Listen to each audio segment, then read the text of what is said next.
ಕಡಿಮೆ ಸಿಬಿಲ್ ಸ್ಕೋರ್ ನಿಂದ ಸಾಲ ಕ್ರೆಡಿಟ್ ಕಾರ್ಡ್ ಅಪ್ಲಿಕೇಶನ್ ರಿಜೆಕ್ಟ್ ಆಗ್ತಾ ಇದೆಯಾ? ಇನ್ ಮುಂದೆ ಆಗಲ್ಲ.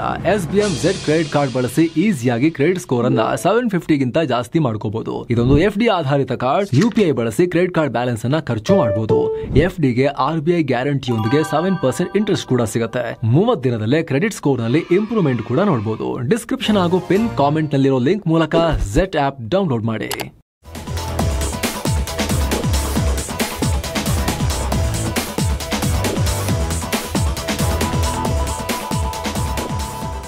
ಹಾಯ್ ಫ್ರೆಂಡ್ಸ್, ಇದು ಮಸ್ತ್ಮಗ.com ಇಂಟರ್ನ್ಯಾಷನಲ್ ಬುಲೆಟಿನ್ ಸುತ್ತು ಜಗತ್ತು. ನಾನು ಅಮರ್ ಪ್ರಸಾದ್. ಸ್ನೇಹಿತರೆ, ನೇಪಾಳದಲ್ಲಿ ಭಾರತ ವಿರೋಧಿ ಪ್ರಧಾನಿಯ ಪತನ ಆಗಿ ಹೋಗಿದೆ. PM ಪತನ. KP ಶರ್ಮಾ ಒಲಿ ಮಾಜಿ ನಕ್ಸಲ್, ಭಾರತ ವಿರೋಧಿ, ಚೀನಾ ಪ್ರಿಯ, ಈಗ ರಾಜೀನಾಮೆ ಕೊಟ್ಟುಬಿಟ್ಟಿದ್ದಾರೆ. ಇದನ್ನು ಅವರ ಆಪ್ತರೇ ಘೋಷಿಸಿದ್ದಾರೆ. KP ಶರ್ಮಾ ಒಲಿ ಮನೆಗೂ ಬೆಂಕಿ ಇಡಲಾಗಿದೆ. ಅವರೀಗ ದೇಶ ಬಿಟ್ಟು ಪರಾರಿ ಆಗೋಕೆ ವಿಮಾನ ರೆಡಿ ಆಗಿದೆ ಅನ್ನೋ ಮಾಹಿತಿ ಬರ್ತಾ ಇದೆ. ಜೊತೆಗೆ ನೇಪಾಳದಲ್ಲಿ ಸೇನಾ ಆಡಳಿತ ಜಾರಿ ಆಗ್ಬೋದು ಅನ್ನೋ ಮಾಹಿತಿ ಸಿಕ್ಕಿದೆ. ನೇಪಾಳದಲ್ಲಿ ಸಿಚುವೇಶನ್ ಹ್ಯಾಂಡಲ್ ಮಾಡೋಕೆ ಮಿಲಿಟರಿ ಮುಂದಾಗಬೇಕು ಅಂತ ಒಲಿನೇ ಕೇಳಿದ್ದಾರೆ ಅನ್ನೋ ಮಾಹಿತಿ. ಇದಕ್ಕೆ ಸೇನಾ ಮುಖ್ಯಸ್ಥ, ನೀವು PM ಸ್ಥಾನದಿಂದ ಕೆಳಗಿಳಿದ್ರೆ ಮಾತ್ರ ಪರಿಸ್ಥಿತಿಯನ್ನ ಮಿಲಿಟರಿ ತಿರುಗಿಸೋಕೆ ಸಾಧ್ಯ ಅನ್ನೋ ಹೇಳಿಕೆ ಕೊಟ್ಟಿದ್ದಾರೆ. ಇದರ ಬೆನ್ನಲ್ಲೇ ರಾಜೀನಾಮೆ ಆಗಿದೆ. ಈ ಮೂಲಕ ಯುವಕರ ಪ್ರತಿಭಟನೆಗೆ ಈಗ ಬಾಂಗ್ಲಾ ಲಂಕಾ ಬಳಿಕ ನೇಪಾಳದ ಪ್ರಧಾನಿ ತಲೆದಂಡ ಆಗಿದೆ. ಸೇನೆ ಅಧಿಕಾರಕ್ಕೆ ಬಂದರೆ army chief Ashok Raj Sigdel leader ಆಗ್ಬೋದು. ಅಷ್ಟೇ ಅಲ್ಲ, ಪರಿಸ್ಥಿತಿ ಕ್ಷಣ ಕ್ಷಣಕ್ಕೂ ನೇಪಾಳದಲ್ಲಿ ಬಿಗಡಾಯಿಸ್ತಾ ಇದೆ. ನೇಪಾಳ ಏರ್ಪೋರ್ಟ್ ಈಗ ಆರ್ಮಿ ಕಂಟ್ರೋಲ್ನಲ್ಲಿದೆ. ನೇಪಾಳದ ರಾಷ್ಟ್ರಪತಿ ನಿವಾಸಕ್ಕೆ ನುಗ್ಗಿದ್ದಾರೆ. ಅಲ್ಲಿದ್ದ ನೇಪಾಳಿ ನಾಯಕರ ಫೋಟೋಗಳನ್ನೆಲ್ಲ ಕಿತ್ತು ಬಿಸಾಡ್ತಿರೋ ದೃಶ್ಯ ವೈರಲ್ ಆಗ್ತಿದೆ. ಅಲ್ಲಿನ ಡಾಕ್ಯುಮೆಂಟ್ಗಳನ್ನೆಲ್ಲ ನಾಶ ಮಾಡಲಾಗ್ತಿದೆ. ಹಲವು ರಸ್ತೆಗಳಲ್ಲಿ ಸಿಕ್ಕ ವಾಹನಗಳಿಗೆ ಬೆಂಕಿ ಇಡಲಾಗ್ತಿದೆ. ಹೀಗಾಗಿ ಅನಿರ್ದಿಷ್ಟಾವಧಿಗೆ ಕರ್ಫ್ಯೂ ಮುಂದುವರಿಸಲಾಗಿದೆ. ಅಷ್ಟೇ ಅಲ್ಲ, ಸೋಮವಾರದ ದಂಗೆಯಿಂದ ಸರ್ಕಾರ 26 ಸೋಷಿಯಲ್ ಮೀಡಿಯಾಗಳ ಮೇಲಿನ ಬ್ಯಾನ್ ಆದೇಶವನ್ನು ಹಿಂಪಡೆಯೋದಾಗಿ ಘೋಷಿಸಿತ್ತು. ಆದರೂ ಪ್ರತಿಭಟನಾಕಾರರು ಕೇರ್ ಮಾಡ್ತಿಲ್ಲ. ಸರ್ಕಾರದ ಕೆಲ ಮಂತ್ರಿಗಳು ಹಾಗೂ ಅಲ್ಲಿನ ಪ್ರಮುಖ ರಾಜಕಾರಣಿಗಳ ಮನೆ ಮೇಲೆ ಕಲ್ಲು ತೂರಾಟ ಮಾಡಿ ಬೆಂಕಿ ಇಟ್ಟಿದ್ದಾರೆ. ಒಂದಷ್ಟು ಮಿಡಲ್ ಈಸ್ಟರ್ನ್ ರಾಷ್ಟ್ರಗಳಲ್ಲಿ ಆಗುತ್ತಲ್ಲ, ಕೆಲವೊಂದ್ಸಲಿ ಆಫ್ರಿಕನ್ ರಾಷ್ಟ್ರಗಳ ಅರಾಜಕತೆ, ಆ ರೀತಿ ಬೆಂಕಿ ಹೊಗೆ ಕಾಣಿಸ್ಕೊಳ್ತಿದೆ ನಗರದಲ್ಲಿ. ಯುವಕರ ದಾಳಿಗೆ ಸುನಾಕೊತಿಯಲ್ಲಿರೋ ನೇಪಾಳದ ಮಾಹಿತಿ ಸಚಿವ ಪೃಥ್ವಿ ಸುಬ್ಬಾ ಇವರ ಮನೆ ಭಸ್ಮ ಆಗಿದೆ. ಮಂತ್ರಿ ಮನೆಗೆ ಮೊದಲು ಕಲ್ಲು ಹೊಡೆದು ಆಮೇಲೆ ಬೆಂಕಿ ಇಟ್ಟರು. ಇನ್ನು ನೇಪಾಳದ ಮಾಜಿ ಪ್ರಧಾನಿ ಪುಷ್ಪ ಕಮಲ್ ದಹಲ್ ಪ್ರಚಂಡ ಇವರ ಮನೆಯನ್ನು ಕೂಡ ಧ್ವಂಸ ಮಾಡಲಾಗಿದೆ. ಕೀರ್ತಿಪುರ ಸೇರಿದಂತೆ ಕೆಲ ಮುನ್ಸಿಪಲ್ ಕಟ್ಟಡಗಳಿಗೂ ಬೆಂಕಿ ಇಡಲಾಗಿದೆ. ಹಾಗೆ ನೇಪಾಳಿ ಕಾಂಗ್ರೆಸ್ ಅಧ್ಯಕ್ಷ ಶೇರ್ ಬಹದ್ದೂರ್ ದೇವ್ಬಾ ಮನೆಗೂ ಮುತ್ತಿಗೆ ಹಾಕಲಾಗಿದೆ. ಅವರಿಗೆ ಸೇರಿದ ಆಸ್ತಿಯನ್ನು ನಾಶಪಡಿಸಲಾಗಿದೆ. ನೇಪಾಳದ ಮಾಜಿ ಉಪಪ್ರಧಾನಿ ರಘುವೀರ್ ಮಹಾಸೇಠ್ ನಿವಾಸದ ಮೇಲೂ ಕೂಡ ಕಲ್ಲು ತೂರಾಟ ಮಾಡಲಾಗಿದೆ. ಪಾರ್ಲಿಮೆಂಟ್ಗೆ ಮುತ್ತಿಗೆ ಹಾಕಿದ ಹಲವರನ್ನ ಪೊಲೀಸರು ಅರೆಸ್ಟ್ ಮಾಡಿದ್ರು. ಆದರೆ ನೇಪಾಳದ ಯುವಕರು ಇದನ್ನು ವಿರೋಧಿಸಿ ಭದ್ರತಾ ಸಿಬ್ಬಂದಿ ಮೇಲೇನೆ ಕಲ್ಲು ಬಿಸಾಕಿದ್ದಾರೆ. ಯುವಕರ ಪ್ರತಿರೋಧಕ್ಕೆ ನೇಪಾಳದ ಭದ್ರತಾ ಪಡೆಗಳೇ ಹೆದರಿ ಓಡಿ ಹೋಗ್ತಿರೋ ದೃಶ್ಯ ವೈರಲ್ ಆಗಿದೆ. ಇನ್ನು ಈ ಪ್ರತಿಭಟನೆಯಲ್ಲಿ ಇದುವರೆಗೆ 20 ಜನ ಪ್ರಾಣ ಕಳ್ಕೊಂಡಿದ್ದಾರೆ. 300ಕ್ಕೂ ಅಧಿಕ ಜನ ಗಾಯಗೊಂಡಿದ್ದಾರೆ. ಈ ಹಿಂಸಾಚಾರದಿಂದ ನೈತಿಕ ಹೊಣೆ ಹೊತ್ತು ಅಲ್ಲಿನ ಗೃಹ ಸಚಿವ ರಮೇಶ್ ಲೇಖಕ್ ರಾಜೀನಾಮೆ ಕೊಟ್ಟಿದ್ದಾರೆ. ಇದರ ಜೊತೆಗೆ ಅಲ್ಲಿನ ಕೃಷಿ ಸಚಿವ ರಾಮನಾಥ್ ಅಧಿಕಾರಿ, ಹೆಲ್ತ್ ಮಿನಿಸ್ಟರ್ ಪ್ರದೀಪ್ ಪೌಡೆಲ್ ಕೂಡ ತಮ್ಮ ಸ್ಥಾನಕ್ಕೆ ರಿಸೈನ್ ಮಾಡಿದ್ದಾರೆ. ಪ್ರತಿಭಟನೆಯ ವೇಳೆ ಯುವಕರ ಸಾವಿಗೆ ಮನನೊಂದು ರಾಜೀನಾಮೆ ಕೊಡ್ತಿದ್ದೀನಿ ಅಂತ ಮಂತ್ರಿಗಳು ಹೇಳ್ತಿದ್ದಾರೆ. ಇತ್ತ ನೇಪಾಳದ ಸೇನೆ ಕೂಡ ದೊಡ್ಡ ಪ್ರಮಾಣದಲ್ಲಿ ಕಾಠ್ಮಂಡುಗೆ ಕಾಲಿಡ್ತಾ ಇದೆ. ಇನ್ನು ನೇಪಾಳ ಘಟನೆಗೆ ಭಾರತದ ವಿದೇಶಾಂಗ ಇಲಾಖೆ ರಿಯಾಕ್ಟ್ ಮಾಡಿದೆ. ನಾವು ನೇಪಾಳದಲ್ಲಿನ ಬೆಳವಣಿಗೆಗಳನ್ನು ಸೂಕ್ಷ್ಮವಾಗಿ ಮೊದಲಿಂದಲೂ ಮಾನಿಟರ್ ಮಾಡ್ತಾ ಇದ್ದೀವಿ. ಯುವಕರ ಸಾವಿಗೆ ನಾವು ದುಃಖಿತರಾಗಿದ್ದೀವಿ. ಘಟನೆಯಲ್ಲಿ ಮೃತಪಟ್ಟವರಿಗೆ ನಮ್ಮ ಸಂತಾಪ ಇದೆ. ಗಾಯಗೊಂಡವರು ಬೇಗ ಗುಣಮುಖರಾಗಲಿ ಅಂತ ನಾವು ಹಾರೈಸ್ತೀವಿ. ನೇಪಾಳ ಸರ್ಕಾರ ಮಾತುಕತೆ ಮತ್ತು ಶಾಂತಿಯ ಮಾರ್ಗಗಳ ಮೂಲಕ ಸಮಸ್ಯೆಗೆ ಪರಿಹಾರ ಕಂಡುಕೊಳ್ಳುತ್ತೆ ಅಂತ ನಾವು ಭಾವಿಸ್ತೀವಿ ಅಂತ ಹೇಳಿದೆ. ಹಾಗೆ ನೇಪಾಳದಲ್ಲಿರೋ ಭಾರತೀಯ ಪ್ರಜೆಗಳಿಗೆ ಕೇರ್ಫುಲ್ ಆಗಿರಿ ಅಂತ ಹೇಳಿದೆ. ನೇಪಾಳದ ಅಧಿಕಾರಿಗಳು ಕೊಡೋ ಸಲಹೆಗಳನ್ನು ಪಾಲಿಸಿ ಅಂತ ಭಾರತ ಹೇಳಿದೆ. ಇನ್ನು ನೇಪಾಳ ಪಾರ್ಲಿಮೆಂಟ್ಗೆ ಪ್ರತಿಭಟನಾಕಾರರು ನುಗ್ಗಿದ್ದ ವೇಳೆ ಅಲ್ಲಿನ ನಿವೃತ್ತ ಸೇನಾ ಕರ್ನಲ್ ಒಬ್ಬರು ತಮ್ಮ ಮಗನನ್ನು ಕಳ್ಕೊಂಡಿದ್ರು. ಬಳಿಕ ಈ ಘಟನೆ ಬಗ್ಗೆ ಮಾತನಾಡಿರುವ ಅವರು, ನೇಪಾಳದ ಪರಿಸ್ಥಿತಿ ಫುಲ್ ಬಿಗಡಾಯಿಸ್ತಾ ಇದೆ. ಇಲ್ಲಿಗೆ ಭಾರತದ ಟೀಮ್ ಬಂದು ರಕ್ಷಣೆ ಕೊಡಬೇಕು, ಇಲ್ಲಾಂದ್ರೆ ನೇಪಾಳದ ಎಲ್ಲ ಸರ್ವನಾಶ ಆಗುತ್ತೆ. ಸೊ ಭಾರತ ನೇಪಾಳದ ಸಹಾಯಕ್ಕೆ ಬಂದು ಮತ್ತೆ ಪ್ರವೇಶ ಮಾಡಬೇಕು ಅಂತ ಆಗ್ರಹ ಮಾಡಿದ್ದಾರೆ. ಅಂದರೆ ಸೇನೆ ಕಳಿಸಿ ಅನ್ನೋ ರೀತಿಯಲ್ಲಿ ಮಾತಾಡಿದ್ದಾರೆ. ಇನ್ನು ಹಿಂಸಾತ್ಮಕ ರೂಪ ಪಡೆದಿರೋ ಈ ಯುವಕರ ಪ್ರತಿಭಟನೆಯ ನೇತೃತ್ವ ವಹಿಸಿದ್ದು ಯಾರು ಅನ್ನೋ ಬಗ್ಗೆ ಮಾಹಿತಿ ಸಿಕ್ಕಿದೆ. 36 ವರ್ಷ ವಯಸ್ಸಿನ ಸುಡಾನ್ ಗುರುಂಗ್ ಈ ಪ್ರತಿಭಟನೆಯ ರೂವಾರಿ. ಯುವಕರು ನಡೆಸೋ ಹಮಿ ನೇಪಾಳ್ ಅನ್ನೋ NGOದ ಅಧ್ಯಕ್ಷ ಈತ. 2015ರಲ್ಲಿ ನೇಪಾಳದಲ್ಲಿ ಭೂಕಂಪ ಆದ ಬಳಿಕ ಈ NGO ಸ್ಥಾಪನೆ ಮಾಡಲಾಯಿತು. ಆ ಭೂಕಂಪದಲ್ಲಿ ಗುರಂಗ್ ತನ್ನ ಮಗುವನ್ನ ಕಳ್ಕೊಂಡಿದ್ದ. ಅಲ್ಲಿಂದ ಈತನ ಬದುಕೆ ಚೇಂಜ್ ಆಯಿತು. ವಿಪತ್ತು ಪರಿಹಾರ ಸೇರಿದಂತೆ ಸಾರ್ವಜನಿಕರಿಗೆ ಸಹಾಯ ಮಾಡೋ ಅದನ್ನೇ ಜೀವನ ಮಾಡಿಕೊಂಡಿದ್ದ ಈ ಮನುಷ್ಯ ಈಗ ಜೆನ್ ಝಿ ಹೋರಾಟಗಾರರ ಲೀಡರ್ ಆಗಿ ಈತ ಎಮರ್ಜ್ ಆಗಿದ್ದಾರೆ. ಸ್ನೇಹಿತರೆ, ಮಸ್ತ್ಮಗ.com ನೋಡ್ತಾ ಇರಿ. ನೇಪಾಳದ ಈ ದೊಡ್ಡ ಡೆವಲಪ್ಮೆಂಟ್ಗೆ ಸಂಬಂಧಪಟ್ಟಂತೆ ಪ್ರತ್ಯೇಕ ವರದಿಗಳಲ್ಲಿ ನಾವು ಮಾಹಿತಿಯನ್ನು ತರ್ತಾ ಇರ್ತೀವಿ. ಮುಂದೇನು ಮತ್ತೆ ರಾಜನ ಆಗಮನ ಆಗುತ್ತಾ ನೇಪಾಳದಲ್ಲಿ, ರಾಜಪ್ರಭುತ್ವ ಈ ಕಮ್ಯುನಿಸ್ಟ್ ಸರ್ಕಾರಗಳನ್ನೆಲ್ಲ ಕಿತ್ತು ಹಾಕಿ, ಅಥವಾ ಏನು ನಡೆಯುತ್ತೆ ನೇಪಾಳದಲ್ಲಿ? ಈ ಹಿಂದೆ ಇಡೀ ನೇಪಾಳದ ರಾಯಲ್ ಫ್ಯಾಮಿಲಿಯನ್ನು, ರಾಜಪರಿವಾರವನ್ನು ರಾಜಕುಮಾರನೇ ಹತ್ಯೆ ಮಾಡಿ ತನ್ನನ್ನು ತಾನು ಮುಗಿಸ್ಕೊಂಡಿದ್ದಂಥ ಘಟನೆ ಆಗಿತ್ತಲ್ಲ, ಆ ಘಟನೆ ಏನು? ಎಲ್ಲದಕ್ಕೆ ಸಂಬಂಧಪಟ್ಟಂತೆ ನೇಪಾಳದ ಸಂಪೂರ್ಣ ಚಿತ್ರಣವನ್ನು ನಾವು ತರ್ತಾ ಇದ್ದೀವಿ. ಈಗ ಒಂದಾದ್ಮೇಲೊಂದು ಆ ವರದಿಗಳು ನಿಮ್ಮ ಮುಂದೆ ಬರುತ್ತೆ. ನೀವು ಕೂಡ ಸಬ್ಸ್ಕ್ರೈಬ್ ಮಾಡಿಲ್ಲ, ದಯವಿಟ್ಟು ಸಬ್ಸ್ಕ್ರೈಬ್ ಮಾಡಿ ಸ್ನೇಹಿತರೆ. ಪಕ್ಕದ ಬೆಲ್ ಐಕಾನ್ನಲ್ಲೂ ಕೂಡ ಕ್ಲಿಕ್ ಮಾಡಿರಿ. ಸೊ ಯಾವುದೇ ಇಂತಹ ಮಾಹಿತಿ, ಇನ್ಫಾರ್ಮೇಷನ್, ನಾಲೆಡ್ಜ್ ಅದು ನೇರವಾಗಿ ನಿಮ್ಮನ್ನು ತಲುಪುತ್ತೆ. ಅವಾಗ ಅಡ್ವೈಸರ್ ಪೀಟರ್ ನವಾರೋ ಭಾರತದ ವಿರುದ್ಧ ಮತ್ತೆ ನಾಲಿಗೆ ಹರಿಬಿಟ್ಟಿದ್ದಾರೆ. ಎಷ್ಟು ದಿನ ಟ್ಯಾರಿಫ್ ಅಂತ ಇದ್ರು, ಈಗ ಭಾರತ ರಷ್ಯಾ ಚೀನಾ ಜೊತೆ ಹೋಗಬಾರ್ದು, ನಮ್ಮ ಜೊತೆನೆ ಟ್ರೇಡ್ ಡೀಲ್ಗೆ ಮುಂದಾಗಬೇಕು, ಟ್ರೇಡ್ ಡೀಲ್ ಮಾಡ್ಕೋಬೇಕು ಅಂತ ಧಮಕಿ ಹಾಕಿದ್ದಾರೆ. ಅಮೆರಿಕ ಜೊತೆ ವ್ಯಾಪಾರ ಒಪ್ಪಂದ ಮಾತುಕತೆಗೆ ಭಾರತ ಮುಂದಾಗಬೇಕು, ಇಲ್ಲಾಂದರೆ ಭಾರತಕ್ಕೆ ಒಳ್ಳೆಯದಾಗಲ್ಲ, ಭಾರತ ಸುಂಕಗಳ ಮಹಾರಾಜ ಅಂತ ಕರೆದಿದ್ದಾರೆ. ಅಮೆರಿಕ ವಿರುದ್ಧ ಜಗತ್ತಲ್ಲಿ ಅತಿ ಹೆಚ್ಚು ಸುಂಕ ಹೇರೋ ದೊಡ್ಡ ರಾಷ್ಟ್ರ ಅಂದರೆ ಅದು ಭಾರತ. ರಷ್ಯಾ ಯುಕ್ರೇನ್ ಮೇಲೆ ದಾಳಿ ಮಾಡೋ ಮೊದಲು ಭಾರತ ರಷ್ಯಾದಿಂದ ಸ್ವಲ್ಪ ತೈಲ ತಗೊಳ್ತಾ ಇತ್ತು. ಆದರೆ ಯುಕ್ರೇನ್ ಮೇಲಿನ ದಾಳಿ ನಂತರ ಹೆಚ್ಚು ತೈಲವನ್ನು ಖರೀದಿ ಮಾಡ್ತಿದೆ. ಜೊತೆಗೆ ರಷ್ಯಾದ ಆಯಿಲ್ ರಿಫೈನರಿಗಳು ಕೂಡ ಭಾರತಕ್ಕೆ ಬಂದು ಹೆಚ್ಚಿನ ಲಾಭ ಮಾಡ್ಕೊಳ್ತಿದ್ದಾರೆ. ಅಂದರೆ ರಷ್ಯಾದ ನಯಾರಾ ತೈಲ ಕಂಪನಿ ಭಾರತಕ್ಕೆ ಬಂದಿದೆಯಲ್ಲ, ಸೊ ಆ ಬಗ್ಗೆ ಉಲ್ಲೇಖ ಮಾಡಿದ್ದಾರೆ. ಇದರಿಂದ ಅಮೆರಿಕದ ಟ್ಯಾಕ್ಸ್ ಪೇಯರ್ಸ್ ಯುಕ್ರೇನ್ ಸಂಘರ್ಷಕ್ಕೆ ಹೆಚ್ಚಿನ ಹಣ ಹಾಕೋ ಪರಿಸ್ಥಿತಿ ಬಂದಿದೆ. ಅಂದರೆ ಯುಕ್ರೇನ್ಗೆ ಅಮೆರಿಕ ನೆರವು ಜಾಸ್ತಿ ಕೊಡಬೇಕಾಗಿ ಬಂದಿದೆ. ಅದಕ್ಕೆ ಅಮೆರಿಕದ ಟ್ಯಾಕ್ಸ್ ಪೇಯರ್ಸ್ಗಳಿಂದ ಹೆಚ್ಚಿನ ಹಣ ಹೋಗ್ತಿದೆ. ಇದಕ್ಕೆಲ್ಲ ಭಾರತವೇ ಕಾರಣ ಅಂತ ಹೇಳಿದ್ದಾರೆ. ಅಲ್ಲದೆ European union, south Korea, Japan, Philippines ಮತ್ತು ಇಂಡೋನೇಷಿಯಾ ರಾಷ್ಟ್ರಗಳು ಅಮೆರಿಕದೊಂದಿಗೆ ಈಗ ಆಲ್ರೆಡಿ ಗ್ರೇಟ್ ಟ್ರೇಡ್ ಡೀಲ್ ಮಾಡ್ಕೊಳ್ತಿವೆ. ಇವೆಲ್ಲ ಅಮೆರಿಕ ಜೊತೆ ಕ್ಲೋಸ್ ಆಗಿ ವರ್ಕ್ ಮಾಡ್ತಿವೆ. ಯಾಕಂದ್ರೆ ಅವರಿಗೆಲ್ಲ ಬುದ್ಧಿ ಇದೆ, ಅಮೆರಿಕದೊಂದಿಗೆ ಚೆನ್ನಾಗಿದ್ರೆ ನಾವು ಅಡ್ವಾಂಟೇಜ್ ತಗೋಬಹುದು ಅಂತ ಹೇಳಿ ಅವ್ರಿಗೆ ಗೊತ್ತಿದೆ. ಅದಕ್ಕೆ ಅವರೆಲ್ಲ ಬರ್ತಾರೆ. ಅವರಿಗೆಲ್ಲ ಅಮೆರಿಕ ಮಾರ್ಕೆಟ್ನ ಅವಶ್ಯಕತೆ ಇದೆ. ಸೊ ಅದೇ ರೀತಿ ಭಾರತ ಕೂಡ ಅಮೆರಿಕ ಜೊತೆ ವ್ಯಾಪಾರ ಒಪ್ಪಂದಕ್ಕೆ ಮುಂದಾಗಬೇಕು. ಯುರೋಪ್, ಚೀನಾ ಕೂಡ ರಷ್ಯಾದ ತೈಲ ಖರೀದಿ ಮಾಡೋದನ್ನು ನಿಲ್ಲಿಸಬೇಕು. ಅಮೆರಿಕ ಈಗ ಅದರಿಂದ 50% ಟ್ಯಾರಿಫ್ ಪಡ್ಕೊಂಡಿದೆ. ಸೊ ಭಾರತ ಕೂಡ ರಷ್ಯಾದಿಂದ ತೈಲ ಖರೀದಿ ಮಾಡೋದನ್ನು ನಿಲ್ಲಿಸಬೇಕು.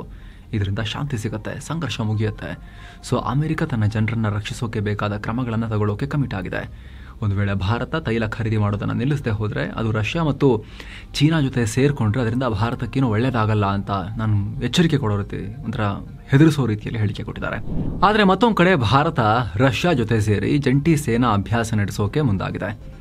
ಎರಡು ರಾಷ್ಟ್ರಗಳ ನಡುವಿನ ಪರಸ್ಪರ ರಕ್ಷಣಾ ಸಹಕಾರವನ್ನು ಇನ್ನಷ್ಟು ಬಲಪಡಿಸುವ ನಿಟ್ಟಿನಲ್ಲಿ ಇಂದ್ರ ಹೆಸರಲ್ಲಿ ಮುಂದಿನ ತಿಂಗಳು ಭಾರತದಲ್ಲಿ ಈ ಸೇನಾ ಅಭ್ಯಾಸ ನಡೆಯುತ್ತೆ.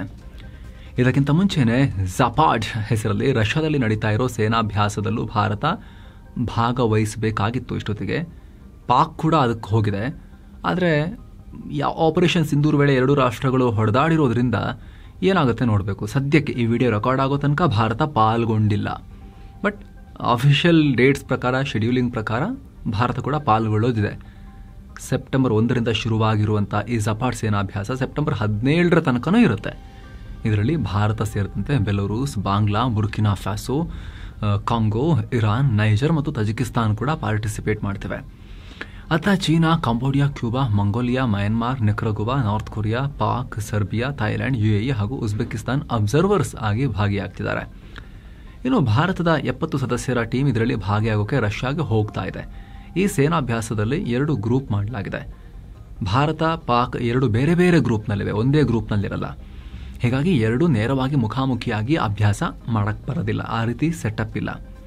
ಈ ಝಪಾಡ್ ಸೇನಾಭ್ಯಾಸವನ್ನು ರಷ್ಯಾ ಮತ್ತು ಬೆಲರೂಸ್ 2 ಸೇರಿ ಆರ್ಗನೈಸ್ ಮಾಡಿವೆ. ಈ ಸೇನಾಭ್ಯಾಸದ ಅಂತಿಮ ಹಂತದ ಅಭ್ಯಾಸ ಸೆಪ್ಟೆಂಬರ್ 12ರಿಂದ 16 ತನಕ ನಡೆಯುತ್ತೆ. ಆ ವೇಳೆ ರಷ್ಯಾ, ಬೆಲರೂಸ್ ಸೇನೆಗಳು ಏರ್ ಡಿಫೆನ್ಸ್ ಮತ್ತು ಶತ್ರು ಪಡೆಗಳನ್ನು ಫೇಸ್ ಮಾಡೋ ಬಗ್ಗೆ ತಾಲೀಮು ನಡೆಸ್ತಾರೆ. ಇನ್ನು ಸೇನಾಭ್ಯಾಸದಲ್ಲಿ ಪ್ರಮುಖವಾಗಿ ಅಣ್ವಸ್ತ್ರದ ಬಳಕೆಗೆ ಸಂಬಂಧಪಟ್ಟಂತೆ ಹಾಗೆ ರಷ್ಯಾದ ಅಡ್ವಾನ್ಸ್ಡ್ ಆರೆಶ್ನಿಕ್ ಮಿಸೈಲ್ ಸಿಸ್ಟಮ್ನ ಯೂಸ್ ಮಾಡೋದಕ್ಕೆ ಸಂಬಂಧಪಟ್ಟಂತೆ ಟ್ರೈನಿಂಗ್ ಇರುತ್ತೆ. ಸ್ಟ್ರಾಟಜಿಕಲಿ ನ್ಯೂಕ್ಲಿಯರ್ ವೆಪನ್ ತುಂಬ ಪ್ರಮುಖವಾಗಿರೋದು. ನಾವು ಅದಕ್ಕೆ ರೆಡಿ ಇರಬೇಕು ಅಂತ ಬೆಲರೂಸ್ ಡಿಫೆನ್ಸ್ ಮಿನಿಸ್ಟರ್ ವಿಕ್ಟರ್ ಕ್ರಾನಿನ್ ಇತ್ತೀಚೆಗಷ್ಟೇ ಹೇಳಿದರು. ಅದರ ಬೆನ್ನಲ್ಲೇ ಭಾರತ ರಷ್ಯಾ ಜೊತೆ ಸೇರಿ ಈ ಸೇನಾಭ್ಯಾಸದಲ್ಲಿ ಪಾಲ್ಗೊಳ್ತಿರೋದು ಅಮೆರಿಕಗೆ ಮತ್ತಷ್ಟು ಬೆಂಕಿ ಹಾಕಿದಂಗಾಗಿದೆ. ಈಗ ಅವ್ರ ಜೊತೆ ಸೇರಬೇಡಿ, ತೈಲ ಖರೀದಿ ಮಾಡಬೇಡಿ ಅಂತ ಹೇಳಿದ್ರೆ ನೀವು ಒಳ್ಳೆ ಮುಕ್ತ ವ್ಯಾಪಾರ ಒಪ್ಪಂದ, ಇನ್ನಷ್ಟು ತೈಲ ಖರೀದಿ, ಇನ್ನಷ್ಟು ಶಸ್ತ್ರಾಸ್ತ್ರ ಖರೀದಿ, ಜೊತೆಗೆ ಒಟ್ಟಿಗೆ ಸೇನಾಭ್ಯಾಸ ಅಂತ ಹೋಗ್ತಿದ್ದೀರಲ್ಲ ಅಂತ ಹೇಳಿ ಅಮೆರಿಕ ಫುಲ್ ಉರ್ಕೊಳ್ತಾ ಇದೆ. ಏನೋ ಅಮೆರಿಕದ ಟ್ಯಾರಿಫ್ ವಿಚಾರವಾಗಿ ಚೀನಾ ಮತ್ತೊಮ್ಮೆ ಭಾರತಕ್ಕೆ ಸಪೋರ್ಟ್ ಮಾಡಿ ಮಾತನಾಡಿದೆ. ಭಾರತದಲ್ಲಿರೋ ಚೀನಾ ರಾಯಭಾರಿ ಶು ಫಿಹಾಂಗ್ ಭಾರತದ ಮೇಲಿನ 50% ಟ್ಯಾರಿಫ್ ಅನ್ನು ನಾವು ದೃಢವಾಗಿ ವಿರೋಧಿಸ್ತೀವಿ, ಇದು ಅನ್ಯಾಯ ಅಂತ ಹೇಳಿದ್ದಾರೆ. ಇಂಥ ಕ್ರಮಗಳ ವಿರುದ್ಧ ಭಾರತ ಮತ್ತು ಚೀನಾ ಒಟ್ಟಿಗೆ ನಿಂತು ಕೌಂಟರ್ ಮಾಡಬೇಕು, ಎರಡು ರಾಷ್ಟ್ರಗಳು ಆರ್ಥಿಕ ಸಂಬಂಧವನ್ನ ಚೆನ್ನಾಗಿ ಮಾಡ್ಕೋಬೇಕು ಅಂತ ಹೇಳಿದ್ದಾರೆ. ಅಲ್ಲದೆ ಭಾರತ ಚೀನಾದಲ್ಲಿ ಹೂಡಿಕೆ ಮಾಡಿ ಪ್ರಾಡಕ್ಟ್ಸ್ ಅನ್ನ ಪ್ರಮೋಟ್ ಮಾಡಲಿ ಅಂತ ಕೂಡ ಶು ಫಿಹಾಂಗ್ ಹೇಳಿದ್ದಾರೆ. ಜೊತೆಗೆ ಭಾರತ ಮತ್ತು ಚೀನಾ ಭಯೋತ್ಪಾದನೆಯ ಬಲಿಪಶುಗಳು, ಭಯೋತ್ಪಾದನೆಯನ್ನ ಮಟ್ಟ ಹಾಕೋಕೆ ಭಾರತ ಸೇರಿದಂತೆ ಅಂತಾರಾಷ್ಟ್ರೀಯ ಸಮುದಾಯದೊಂದಿಗೆ ಕೆಲಸ ಮಾಡೋಕೆ ಚೀನಾ ರೆಡಿ ಇದೆ ಅಂತ ಹೇಳಿದ್ದಾರೆ. ಫ್ರಾನ್ಸ್ ರಾಜಕೀಯದಲ್ಲಿ ದೊಡ್ಡ ಬೆಳವಣಿಗೆಯಾಗಿದೆ. ಫ್ರಾನ್ಸ್ ಪ್ರಧಾನಿ ಬೈರೋ ಸರ್ಕಾರ ಪತನ ಆಗಿದೆ. ಪ್ರೆಸಿಡೆಂಟ್ ಬೇರೆ, ಅಲ್ಲಿ ಬೇರೆದೇ ಸೆಟಪ್ ಇದೆ. ಪ್ರೆಸಿಡೆಂಟ್ ಏನಾಗಿಲ್ಲ, ಮ್ಯಾಕ್ರೋನ್ ಇದ್ದಾರೆ. ಅಲ್ಲಿ ಪ್ರೈಮ್ ಮಿನಿಸ್ಟರ್ ನೇತೃತ್ವದ ಒಂದು ಗವರ್ಮೆಂಟ್ ಕೂಡ ಇದೆ, ಅದು ಪತನ ಆಗಿದೆ. ಬೈರೋ ಫ್ರಾನ್ಸ್ನ ನ್ಯಾಷನಲ್ ಅಸೆಂಬ್ಲಿಯ ವಿಶ್ವಾಸ ಮತ ಯಾಚನೆಯಲ್ಲಿ ಸೋಲನುಭವಿಸಿದ್ದಾರೆ. 9 ತಿಂಗಳಿಂದ ಅಧಿಕಾರದಲ್ಲಿದ್ದ ಬೈರೋ ಸುಮಾರು $52 ಬಿಲಿಯನ್ ಸರ್ಕಾರಿ ವೆಚ್ಚವನ್ನ ಕಡಿತಗೊಳಿಸುವ ಬಜೆಟ್ ಮಂಡಿಸಿದರು. ಜೊತೆಗೆ 2 ಸರ್ಕಾರಿ ರಜೆಗಳನ್ನ ಕೂಡ ಕ್ಯಾನ್ಸಲ್ ಮಾಡೋದು ಬಜೆಟ್ನಲ್ಲಿತ್ತು. ಈ ಬಜೆಟ್ ಪ್ರಸ್ತಾವಕ್ಕೆ ವ್ಯಾಪಕ ವಿರೋಧ ವ್ಯಕ್ತವಾದ ಹಿನ್ನೆಲೆಯಲ್ಲಿ ವಿಶ್ವಾಸಮತ ಪಡೆಯುವುದು ಸರ್ಕಾರಕ್ಕೆ ಅನಿವಾರ್ಯವಾಗಿತ್ತು. ಇದಕ್ಕಾಗಿ ವೋಟಿಂಗ್ ನಡೆಸಲಾಗಿತ್ತು, ಆದರೆ ವೋಟ್ ಬಿದ್ದಿಲ್ಲ, ಸೋತು ಹೋಗಿದ್ದಾರೆ. ಹೀಗಾಗಿ ಇವರು ಫ್ರಾನ್ಸ್ ಅಧ್ಯಕ್ಷ ಇಮಾನ್ಯುಯಲ್ ಮ್ಯಾಕ್ರಾನ್ಗೆ ತಮ್ಮ ರಾಜೀನಾಮೆಯನ್ನ ಕೊಡ್ತಾ ಇದ್ದಾರೆ. ಈ ಮೂಲಕ ಬರೀ 12 ತಿಂಗಳಲ್ಲೇ ಫ್ರಾನ್ಸ್ ತನ್ನ 3ನೇ ಪ್ರಧಾನಿಯನ್ನ ಆಯ್ಕೆ ಮಾಡುವ ಪರಿಸ್ಥಿತಿ ಇದೆ. ಬೈರೋ ರಾಜೀನಾಮೆ ಅಂಗೀಕಾರವಾದ ನಂತರ ಮುಂದಿನ ಕೆಲ ದಿನಗಳಲ್ಲಿ ಅಧ್ಯಕ್ಷ ಮ್ಯಾಕ್ರಾನ್ ಹೊಸ ಪ್ರಧಾನಿಯನ್ನ ಆಯ್ಕೆ ಮಾಡ್ತಾರೆ. ಏನು ಕಾಶ್ಮೀರದ ಕುಲ್ಗಾಮ್ನಲ್ಲಿ ಉಗ್ರ ನಿಗ್ರಹ ಕಾರ್ಯಾಚರಣೆಯಲ್ಲಿ ತೊಡಗಿದ್ದ ನಮ್ಮ ಸೇನೆಯ 2 ಸೈನಿಕರು ಹುತಾತ್ಮರಾಗಿದ್ದಾರೆ. ಈ ಸೈನಿಕರನ್ನ ಸುಬೇದಾರ್ ಪರ್ಬಾತ್ ಗೌರ್ ಮತ್ತು ಲ್ಯಾನ್ಸ್ ನಾಯಕ ನರೇಂದರ್ ಸಿಂಧು ಅಂತ ಗುರುತಿಸಲಾಗಿದೆ. ಭಾರತೀಯ ಸೇನೆ ಹುತಾತ್ಮ ಸೈನಿಕರಿಗೆ ಸಂತಾಪ ಸೂಚಿಸಿದೆ. ಅವರ ಕುಟುಂಬದವರ ಜೊತೆ ನಾವು ನಿಲ್ತೀವಿ ಅಂತ ಹೇಳಿದೆ. ಸದ್ಯ ಕುಲ್ಗಾಮ್ ಜಿಲ್ಲೆಯಲ್ಲಿ ಸೇನೆ ಉಗ್ರರ ವಿರುದ್ಧ ತನ್ನ ಕಾರ್ಯಾಚರಣೆಯನ್ನ ಕಂಟಿನ್ಯೂ ಮಾಡಿದೆ. ಏನು ಬ್ರಿಕ್ಸ್ ಗ್ರೂಪ್ನ ವರ್ಚುವಲ್ ಸಮಿಟ್ ನಡೀತು. ಭಾರತದ ಪರವಾಗಿ ವಿದೇಶಾಂಗ ಸಚಿವ ಎಸ್ ಜೈಶಂಕರ್ ಪಾಲ್ಗೊಂಡ್ರು. ಈ ವೇಳೆ ಜೈಶಂಕರ್ ಬ್ರಿಕ್ಸ್ಗೆ ತಿವಿದಿದ್ದಾರೆ ಪರೋಕ್ಷವಾಗಿ. ಅಂತಾರಾಷ್ಟ್ರೀಯ ವ್ಯಾಪಾರ ಮತ್ತು ಆರ್ಥಿಕ ನೀತಿಗಳು ನ್ಯಾಯಯುತ ಮತ್ತು ಟ್ರಾನ್ಸ್ಪರೆಂಟ್ ಆಗಿರಬೇಕು, ಪ್ರತಿಯೊಬ್ಬರಿಗೂ ಬೆನಿಫಿಟ್ ಸಿಗೋ ರೀತಿ ಇರಬೇಕು ಅಂತ ಹೇಳಿದ್ದಾರೆ. ಬ್ರಿಕ್ಸ್ ರಾಷ್ಟ್ರಗಳ ಜೊತೆಗೆ ಭಾರತಕ್ಕೆ ಹೆಚ್ಚಿನ ವ್ಯಾಪಾರದ ಕೊರತೆ ಇದೆ ಅಂತ ಹೇಳಿದ್ದಾರೆ, ಮುಖ್ಯವಾಗಿ ಚೀನಾ. ಅಲ್ಲದೆ ಜಾಗತಿಕ ಅಡೆತಡೆಗಳನ್ನು ನಿಭಾಯಿಸೋಕೆ ಎಲ್ಲ ರಾಷ್ಟ್ರಗಳು ತಮ್ಮ ಆರ್ಥಿಕತೆಯನ್ನ ಸ್ಟ್ರಾಂಗ್ ಮಾಡ್ಕೋಬೇಕು. ಬ್ರಿಕ್ಸ್ ಒಕ್ಕೂಟ ಉತ್ತಮ ಸಪ್ಲೈ ಚೈನ್ ಅನ್ನ ಬಿಲ್ಡ್ ಮಾಡೋ ಕಡೆಗೆ ಗಮನ ಹರಿಸಬೇಕು ಅಂತ ಹೇಳಿದ್ದಾರೆ. ಗ್ಲೋಬಲ್ ಸೌತ್ ಸೇರಿದಂತೆ ಜಗತ್ತಿಗೆ ವ್ಯಾಪಾರ ಮತ್ತು ಹೂಡಿಕೆಗೆ ಉತ್ತಮ ವಾತಾವರಣದ ಅಗತ್ಯ ಇದೆ ಅಂತ ಹೇಳಿದ್ದಾರೆ. ಈ ಸಭೆಯಲ್ಲಿ ಬ್ರೆಜಿಲ್ ಅಧ್ಯಕ್ಷ ಲುಲಾ ಡಾ ಸಿಲ್ವಾ ಕೂಡ ಪಾಲ್ಗೊಂಡಿದ್ರು. ಬ್ರಿಕ್ಸ್ ಕೂಟದ ಒಳಗೆ ಹೆಚ್ಚು ವ್ಯಾಪಾರ ನಡೆಯಬೇಕು, ಇದರಿಂದ ಕೆಲ ರಾಷ್ಟ್ರಗಳು ಅಂದ್ರೆ ಅಮೆರಿಕ ವಿಧಿಸೋ ಟ್ಯಾರಿಫ್ ಮತ್ತು ವ್ಯಾಪಾರ ಅಡೆತಡೆಯಿಂದ ನಮ್ಮನ್ನು ನಾವು ಕಾಪಾಡ್ಕೋಬಹುದು ಅಂತ ಹೇಳಿದ್ದಾರೆ. ಈ ವರ್ಚುವಲ್ ಮೀಟಿಂಗ್ ನಲ್ಲಿ ಚೀನಾ ಅಧ್ಯಕ್ಷ ಶಿ ಜಿನ್ಪಿಂಗ್, ರಷ್ಯಾ ಅಧ್ಯಕ್ಷ ಪುಟಿನ್, ಇರಾನ್ ಅಧ್ಯಕ್ಷ ಮಸೂದ್ ಪೆಜೆಶ್ಕಿಯಾನ್ ಸೇರಿ ಅನೇಕ ನಾಯಕರು ಪಾಲ್ಗೊಂಡಿದ್ರು. ಪಿಎಂ ಮೋದಿ ಪಾಲ್ಗೊಳ್ಳಬೇಕಾಗಿತ್ತು, ಅದರ ಕಾರಣಾಂತರಗಳಿಂದ ಜೈಶಂಕರ್ ಪಾಲ್ಗೊಂಡ್ರು, ಪಿಎಂ ಪಾಲ್ಗೊಂಡಿಲ್ಲ. ಏನೋ ಇಸ್ರೇಲ್ನ ಜೆರುಸಲೆಂನಲ್ಲಿ ನಡೆದ ಉಗ್ರ ದಾಳಿಗೆ ಪಿಎಂ ನರೇಂದ್ರ ಮೋದಿ ತೀವ್ರ ಖಂಡನೆ ವ್ಯಕ್ತಪಡಿಸಿದ್ದಾರೆ. ದಾಳಿಯಲ್ಲಿ ಪ್ರಾಣ ಕಳ್ಕೊಂಡವರಿಗೆ ಸಂತಾಪ ಸೂಚಿಸಿದ್ದಾರೆ. ಹಾಗೆ ಗಾಯಗೊಂಡಿರೋರು ಬೇಗ ಗುಣಮುಖರಾಗಲಿ ಅಂತ ಹಾರೈಸ್ತೀನಿ ಎಂದಿದ್ದಾರೆ. ಭಾರತ ಎಲ್ಲ ರೀತಿಯ ಭಯೋತ್ಪಾದನೆಯನ್ನ ಬಲವಾಗಿ ಖಂಡಿಸುತ್ತೆ ಮತ್ತು ಭಯೋತ್ಪಾದನೆ ವಿರುದ್ಧದ ತನ್ನ ಝೀರೋ ಟಾಲರೆನ್ಸ್ ನೀತಿಯ ಪರ ದೃಢವಾಗಿ ನಿಂತ್ಕೊಂಡಿದೆ ಅಂತ ಹೇಳಿದೆ. ಇನ್ನೊಂದು ಕಡೆ ಇಸ್ರೇಲ್ನ defence policy expert Jackie Shalom interesting ಹೇಳಿಕೆ ಕೊಟ್ಟಿದ್ದಾರೆ. ಇಸ್ರೇಲ್ ಭಾರತದಿಂದ ನೋಡಿ ಕಲಿಬೇಕು ಅಂತ ಹೇಳಿದ್ದಾರೆ. ಇಸ್ರೇಲ್ ತನ್ನ ದೇಶದ ಗೌರವವನ್ನ, ನ್ಯಾಷನಲ್ ಆನರ್ ಅನ್ನ ಕಾಪಾಡ್ಕೋಬೇಕು ಅನ್ನೋದನ್ನ ಪಿಎಂ ಮೋದಿ ಮತ್ತು ಭಾರತದಿಂದ ನೋಡಿ ನಾವು ಕಲಿಬೇಕು ಅಂತ ಹೇಳಿದ್ದಾರೆ. ಅಲ್ಲೇ ಟ್ರಂಪ್ ರಿಂದ ಮೋದಿ ಎಷ್ಟೇ ಮೌಖಿಕವಾಗಿ ದಾಳಿಗೊಳಗಾದ್ರೂ ಕೂಡ ಕ್ಷಮೆ ಕೇಳೋದಕ್ಕೆ ಆತುರ ಪಡ್ತಾ ಇಲ್ಲ, ಬಗ್ತಾ ಇಲ್ಲ, ದೃಢವಾಗಿ ನಿಂತು ಭಾರತದ ಗೌರವವನ್ನ ಎತ್ತಿ ಹಿಡಿದ್ರು.